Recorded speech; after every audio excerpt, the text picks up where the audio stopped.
சண்டிகேஸ்வரர் எங்கே இருப்பாருன்னா சிவன் கோயிலில் இருப்பார். அங்கே போயிட்டு செவிட்டு சாமின்னு சொல்லிவிட்டு கை தட்டி காட்டுவோம். கண்டிப்பாக அது செய்யவே கூடாது. வணக்கம், நான் உங்கள் அருள்வாக்கம்மா ரேணுகாதேவி.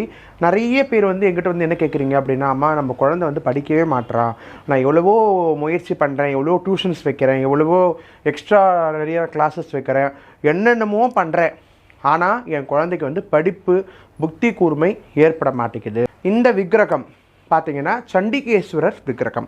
இந்த விக்கிரகம் நம்மளுடைய அடையார் ஹேண்டிகிராஃப்டில் கிடைக்குதுங்க. இந்த விக்கிரகத்தை வீட்டில் வாங்கி வச்சுக்கிட்டு வியாழக்கிழமை தோறும் பிள்ளைங்க கையால் ஒரு 1/2 டம்ளர் பால் கொட்டி அபிஷேகம் பண்ணி தூப தீப நிவேத்திய வழிபாடு பண்ணி அந்த வழிபாட்டை நீங்கள் தொடர்ந்து செய்துட்டு வரீங்கன்னா உங்கள் பிள்ளைக்கு புத்தி கூர்மை ஏற்பட்டு ஞான கல்வியே கண்டிப்பாக கிடைக்குங்க. படிப்பில் அவங்க சிறந்து விளங்குவாங்க. எப்படி இந்த தெய்வத்தை நான் வழிபாடு பண்ண சொல்கிறேன் அப்படின்னு பார்த்தீங்கன்னா, சிவபெருமானுக்கே இவர் தான் கணக்கர். அக்கௌண்ட்ஸ் டிபார்ட்மெண்ட்டே இவர் தான் பார்க்குறாரு, சிவபெருமானுடைய அக்கௌண்ட்ஸ் டிபார்ட்மெண்ட்டையே.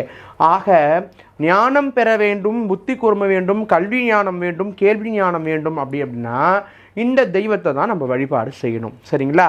ஆக உங்களுக்கு இந்த விக்கிரகம் வேணும் அப்படின்னா ஸ்க்ரீனில் தெரியக்கூடிய எண்ணுக்கு நீங்கள் கால் பண்ணுங்கள். கொரியர் மூலியமாக உங்களுக்கு நாங்கள் கொடுத்து அனுப்புவோம். சண்டிகேஸ்வரர் எங்கே இருப்பாருன்னா சிவன் கோயிலில் இருப்பார். அங்கே போயிட்டு செவிட்டு சாமின்னு சொல்லிவிட்டு கை தட்டி காட்டுவோம். கண்டிப்பாக அது செய்யவே கூடாது.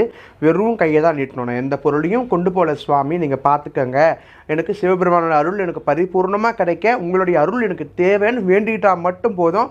அவருக்கு நல்லாவே காது கேட்கும். புத்தி கூர்மையுள்ள தெய்வம். நீங்கள் கை தட்டி ஒரு செவிட்டு சாமி ஆக்கிட்டீங்க.